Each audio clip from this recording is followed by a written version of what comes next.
کا انتظار کیا، ہم نے امام محمد مہدی کا انتظار کر رہے ہیں۔ انہیں بھی اپنی نبی کی بات پہ یقین تھا، ہمیں بھی اپنے نبی کی بات پہ یقین ہے، وہ ضرور آئے گا۔ اب دنیا کیسی ہے، وہ تو نظر ہی نہیں آتے، ان کے وجود کا کیسے اقرار کیا جائے، انہیں کیسے مان لیا جائے، یہ کیسے ممکن ہے؟ نظر نہ آنے والی چیز، یہ تو پوری ایک میں سمجھتا ہوں کہ الگ بحث ہے۔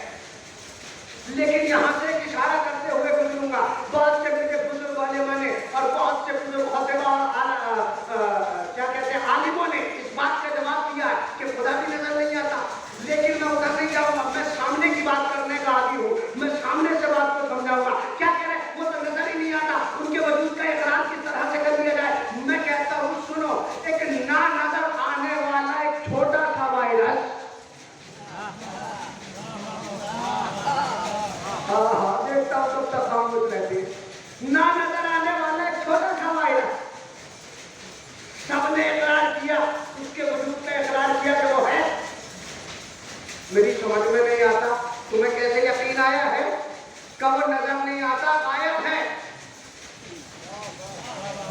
وہ غائب ہے لیکن نظر نہیں آتا، لیکن اس کے وجود سے انکار نہیں کیا جا سکتا۔ میں نے کہا عجیب بات ہے، جو مٹانے والا ہے اس کے وجود سے انکار نہیں کیا جاتا، جو بچانے والا ہے اس کے وجود سے انکار کیا جا رہا ہے۔ سنو سنو میرا جملہ سنو، مبارک پور والوں میرا جملہ سنو اور یہاں سے میرے ساتھ جڑ جاؤ۔ میں نے کہا عجیب بات ہے، ایک بات کا یقین ضرور رکھنا، جو مٹانے والا ہے اسے جانا پڑے گا، جو بچانے والا ہے اسے آنا پڑے گا۔ سلامت رہیے، سلامت رہیے۔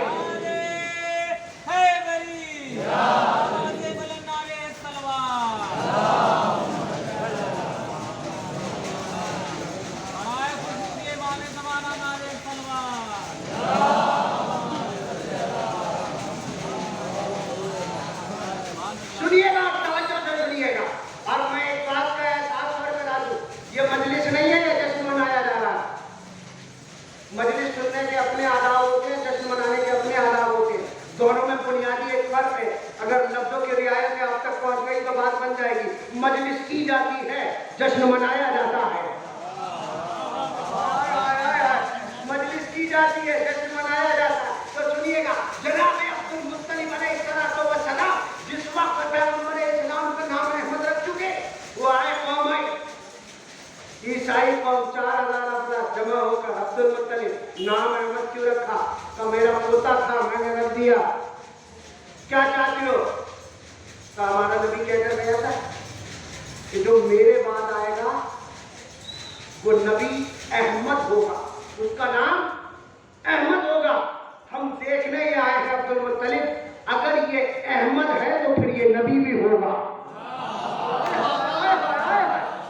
اگر یہ احمد ہے تو پھر یہ نبی بھی ہوگا۔ جناب عبد المطلب نے کہا جاؤ اور جا کے دیکھو میں نے نام صحیح رکھا یا غلط۔ اور وہ گئے اور باہر نکل کے کہا مبارک ہو عبد المطلب، یہی بچہ نبی ہے، مبارک ہو عبد المطلب، یہی بچہ نبی ہے۔ میں نے کہا عجیب قوم ہو، اس کا مطلب یہ ہے کہ جنہوں نے جھولے میں پہچان لیا وہ اور ہیں، جنہوں نے 40 سال بعد پہچانا وہ، جنہوں نے جھولے میں پہچانا وہ اور ہیں، جنہوں نے 40 سال کے بعد میں پہچانا وہ اور ہیں۔ جناب عبد المطلب نے نام احمد رکھا، اس کے بعد جناب ابو طالب آگے بڑھے، پیغمبر اسلام کو آغوش میں اٹھایا، ماتھے پر بوسہ دیا، بوسہ دینے کے بعد کہتے ہیں میں آپ کا نام رکھتا ہوں محمد۔ اس کا مطلب یہ ہے کہ نام محمد کسی اور کا رکھا ہوا نہیں ہے، جناب ابو طالب کا رکھا ہوا۔ کیا کہا؟ میں آپ کا نام رکھتا ہوں محمد، آغوش میں اٹھایا، ماتھے پر بوسہ دیا، کیا کہا؟ میں آپ کا نام رکھتا ہوں محمد۔ میں نے کہا ابو طالب محمد نام نہ رکھیے گا، کل کو مسلمان ہمیں تانا دیں گے کہ کیا کہ یہ نام تو قرآن میں آیا ہے۔ میں نے کہا یہ قرآن میں آ کیسے گیا؟ یہ تو پہلے ابو طالب کی زبان پہ آیا ہے۔ میں نے کہا یہ قرآن میں آ کیسے گیا؟ یہ تو پہلے ابو طالب کی زبان پہ آیا ہے۔ قرآن نازل ہوا 40 سال کے بعد، ابو طالب کی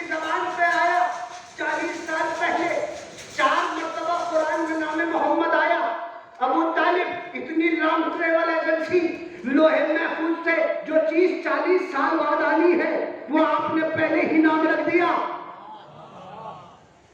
تو آپ نے پہلے ہی نام رکھ دیا، تو 40 سال بعد قرآن مجید میں آنا نام محمد آپ نے 40 سال پہلے رکھ دیا، یہ کیا وجہ ہے؟ اب مسکرانے لگے جناب ابو طالب اور مسکرا کے ایک جواب دیا، اب یہ تو تم سوچتے رہنا کہ یہاں کا مال وہاں گیا ہے یا وہاں کا مال یہاں آیا ہے، اب یہ تو تم سوچتے رہو کہ یہاں کا مال وہاں آیا یا وہاں کا مال یہاں آیا۔ میں نے کہا یہ نام تو قرآن میں آیا، اب کیا کہا؟ لوگ جمع ہوئے، پہنچے جناب ابو طالب کے پاس، نئے نئے مسلمان، کلمہ پڑھو کلمہ پڑھو، ایک قاری صاحب پہنچے، وہ کلمہ شریف سنائیے۔ جناب ابو طالب نے کہا کیا مطلب؟ کہا وہ کلمہ سنائیے۔ جناب ابو طالب نے کہا پہلے جمع ہو جاؤ، کتنے ہو تم؟ سب کو ایک جگہ جمع کیا، کہا بتاؤ کیا ڈیمانڈ ہے تمہاری؟ کہا وہ کلمہ پڑھیے، کلمہ طیب سنائیے۔ جناب ابو طالب نے کہا پہلے یہ بتاؤ کہ تمہارا کلمہ کیا ہے؟ اب انہوں نے کہا لا الہ الا اللہ محمد رسول اللہ۔ اب پتہ نہیں تم سمجھ بھی پاؤ گے یا نہیں سمجھ پاؤ گے، میں تو پڑھ کے گزر جاؤں گا، ذمہ داری تمہاری ہے سمجھنے کی۔ سنیے گا جناب جناب ابو طالب نے مسکرا کے کہا کہ میرا رکھا ہوا نام مجھے دے دو، اب کلمہ پڑھ کے دکھا دو۔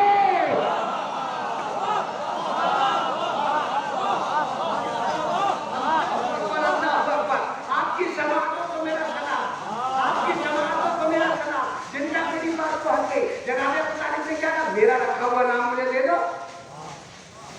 اب کلمہ پڑھ کے دکھاؤ، یہی تو کلمہ ہے۔ بھائی تمہارے کلمے کو تو نام ہی نہیں ملا، میرے علاوہ محمد نام تو ابو طالب پہ رکھا ہوا ہے، کبھی یہ نہیں کہا کہ لا الہ الا اللہ احمد رسول اللہ، ہمیشہ یہی کہا محمد رسول اللہ۔ ابو طالب کے رکھے ہوئے نام کی برکت یہ تھی، جو ابو طالب کے ایمان پہ بات کرتا ہے وہ بھی کلمہ ابو طالب کے رکھے ہوئے نام کو پڑھتا ہے۔ عجیب بات ہے، عجیب بات ہے۔ کیا کہا جناب ابو طالب نے؟ پہلے سن لو، یہ ہے جناب ابو طالب۔ اسلام کی دو شخصیتیں ہیں، دو محافظ ہیں اسلام کے، ایک کا نام ہے ابو طالب، ایک کا نام ہے خدیجہ الکبریٰ۔ سنیے گا، یہ دونوں الگ الگ ذاتیں نہیں ہیں، دونوں ذاتوں کی آنے والی نسلوں کا سنگم، آپ ملاحظہ کیجیے گا انشاءاللہ۔ سنیے گا، یہاں سے پیغام لے کے جائیے گا۔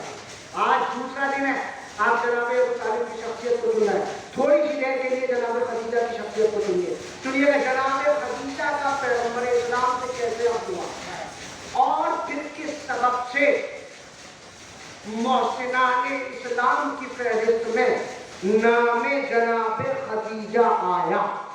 سنیے گا، جناب خدیجہ بہت بڑی تاجرہ، بات چھوڑ رہا ہوں وقت زیادہ نہ ہو جائے اس لیے، دامن وقت میں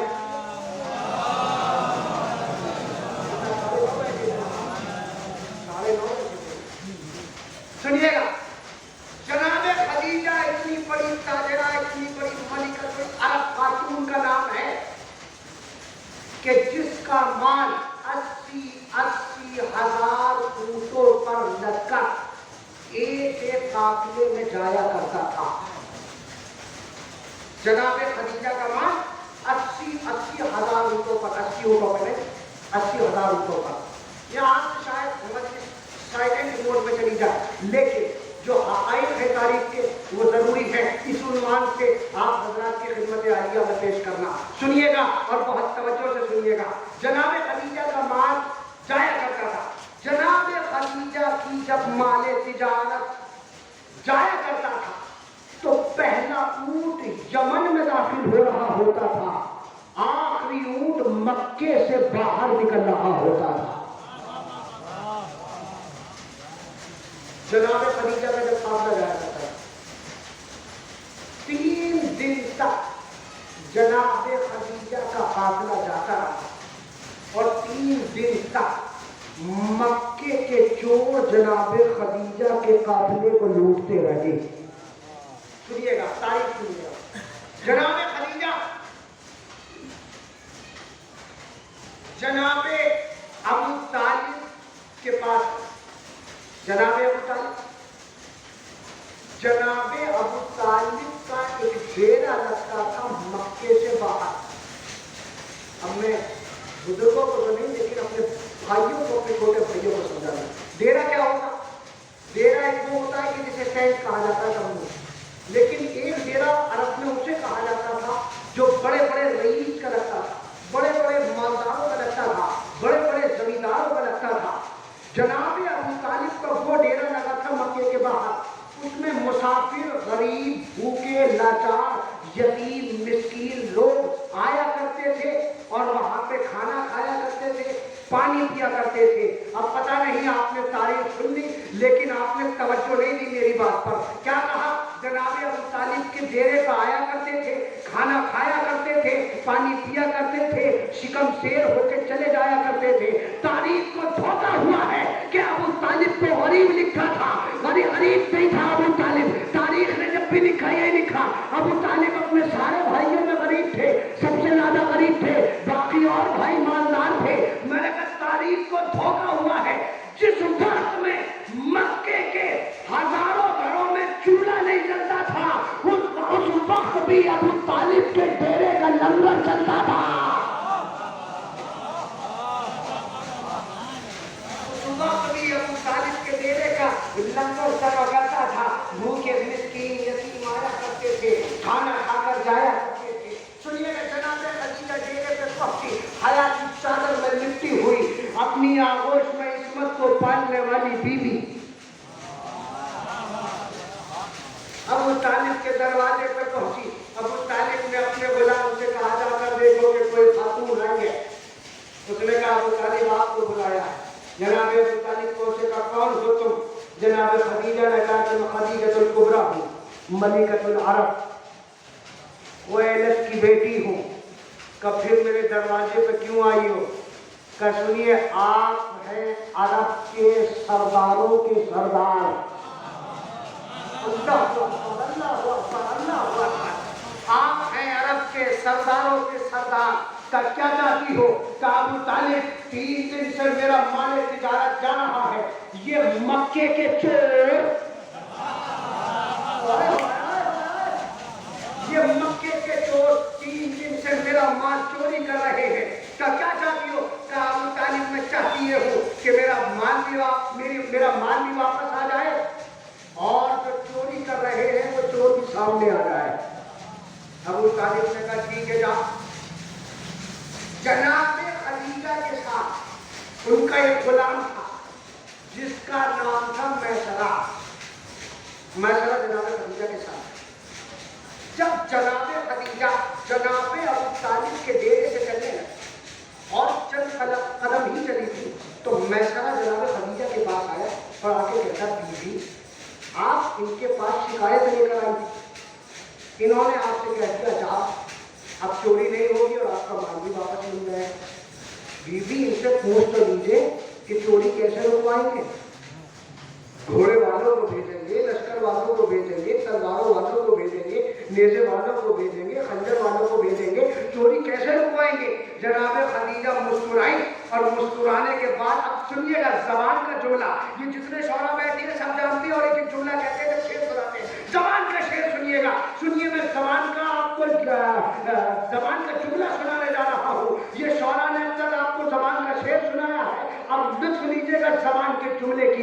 میں ذرا کہنے لگا بیوی پوچھ تو لیجیے کیسے چوری رکوائیں گے؟ لشکر بھیجیں گے، تلواروں والوں کو بھیجیں گے، خنجر والوں کو بھیجیں گے. بیوی پوچھ تو لیجیے کہ چوری رکوائیں گے کیسے؟ خدیجہ نے مسکرا کے کہا میسرہ تو انہیں جانتا نہیں ہے، بڑے بڑے لوگوں سے چھوٹی چھوٹی باتیں نہیں پوچھا کرتے ہیں.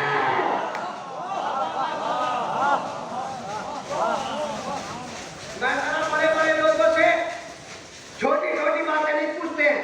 چلو میں سر نے کبھی بھی بتایا انہوں نے نہیں ہے، ڈانٹ آپ مجھے نہیں ہے، پوچھ تو لیجیے کیسے رکوائیں گے. جناب خدیجہ نے میسرہ کی